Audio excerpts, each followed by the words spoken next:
In all higher animals, the changes in the environment is known as stimuli are received by the specialized sensory cells called receptors or sense organs, and they show reaction to such stimulus, which is known as response.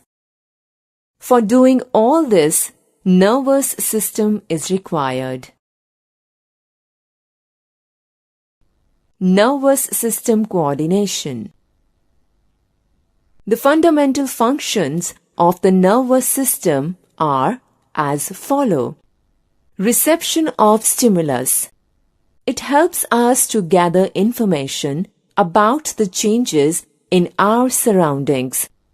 In multicellular organisms, this is done by modified nerve cells called receptors. Conversion of stimuli. The stimuli is converted into the form of electrical impulses, a process called transduction. Transmission of stimulus. This is possible through sense organs, that is eyes, ears, nose, tongue, and skin. Interpretation and analysis of stimulus.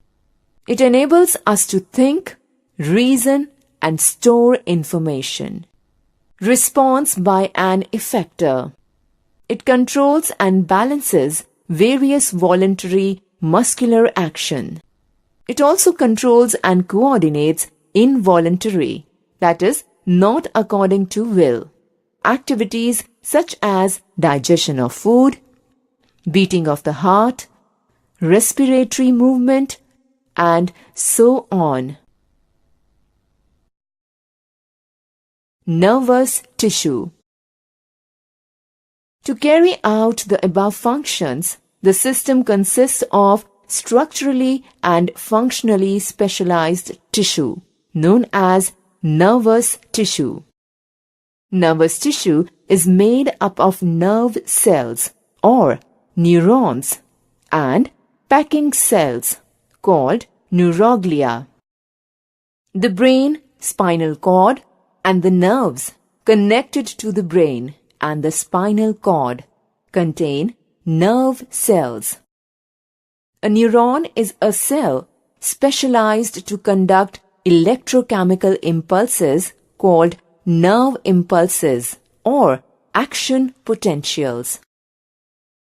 A typical neuron has a large cell body with 2 or more protoplasmic processes, the dendrons. One of the dendrons is usually longer than the rest, called axon.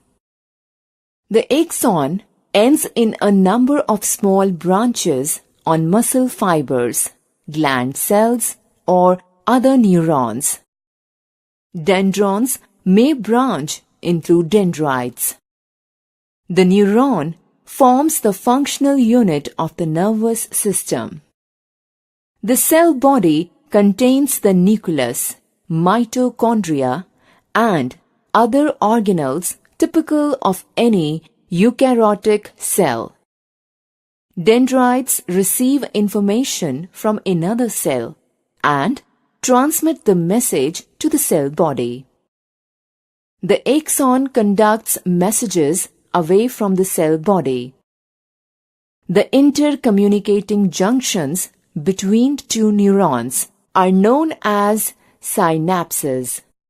The nerve impulses are transmitted across the synapses by chemicals called neurotransmitters. Acetylcholine is a neurotransmitter.